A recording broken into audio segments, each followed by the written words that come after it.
بسم اللہ الرحمن الرحیم۔ عرب جزیرے میں ایک جگہ ایسی ہے جسے حجاز کہتے ہیں، اور حجاز اس علاقے کا نام ہے جو بحیرہ احمر لال ساگر کے کنارے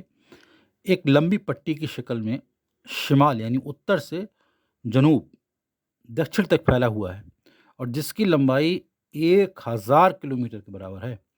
اس علاقے میں پہاڑ اور ٹیلے بھی بکثرت پائے جاتے ہیں۔ حجاز میں دنیا کے بہترین گھوڑوں کی پرورش ہوتی ہے، اور وہ اعلیٰ نسل کے گھوڑے جو عربی گھوڑوں کے نام سے مشہور ہیں اور تیز رفتاری میں جن کا کوئی ثانی نہیں، حجاز میں پرورش پاتے ہیں۔ لیکن یہ بات بھی قابل ذکر ہے کہ خود حجاز میں عربی گھوڑا ایک گراں قدر جانور سمجھا جاتا ہے، اور کوئی اسے پالنے کی طاقت نہیں رکھتا۔ دوسرے یہ بھی کہ عربی گھوڑا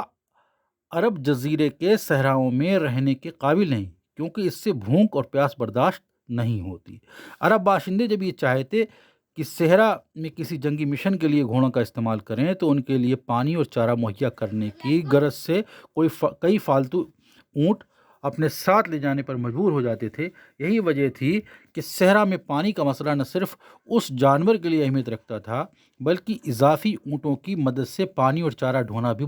مشکلات میں اضافے کا سبب بنتا تھا۔ اونٹ ایک ریگستانی جانور ہے، وہ صحرائی جھاڑیوں سے پیٹ بھر سکتا ہے اور پانی پیے بغیر کئی دن تک گزارا کر سکتا ہے۔ اگر ایسی جگہ مل جائے جہاں ہرا بھرا چارہ موجود ہو تو اسے پانی کی ضرورت بھی نہیں رہتی۔ جس قافلے میں گھوڑا ہوتے اس قافلے کے مسافر پانی گھوڑوں کو دے دیتے تھے،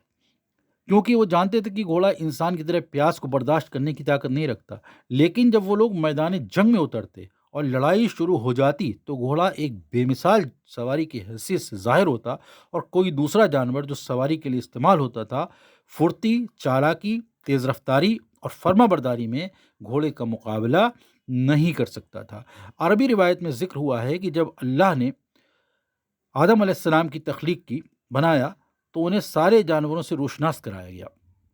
ان کا تعارف کرایا گیا تاکہ وہ ان میں سے جسے چاہے چن لیں۔ تو حضرت آدم علیہ السلام نے تمام جانوروں میں سے گھوڑے کو پسند کیا، اور اللہ تبارک و تعالیٰ نے بھی انسان کی پسند کو سراہا، کیونکہ خود اللہ تبارک و تعالیٰ بھی گھوڑے کو دوسرے جانوروں پہ ترجیح دیتا تھا۔ بہرحال حضرت حمزہ رضی اللہ تعالیٰ عنہ اور ان کے 40 ساتھی جنہیں کفار کے قافلے کا راستہ روکنے کے لیے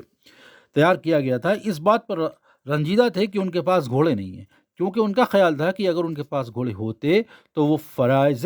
منصبی بہتر طور پر انجام دے سکتے تھے۔ حضرت حمزہ اور ان کے 40 ساتھیوں کے گشت کا علاقہ بحیرہ احمر اور مدینے کے درمیانی علاقہ تھا، جس کی وسعت لمبائی چوڑائی 130 کلومیٹر کے برابر تھی، اور مکہ کے کافرے بہر صورت اس علاقے سے گزرنے پر مجبور تھے۔ کچھ دنوں کے بعد ایک قافلے کا گرد و غبار دکھائی دیا، اور جلد ہی یہ معلوم ہو گیا کہ اس قافلے کا سالار جو شخص ہے جو پیغمبر اسلام حضرت محمد صلی اللہ علیہ وسلم کا سب سے بڑا دشمن یعنی ابو جہل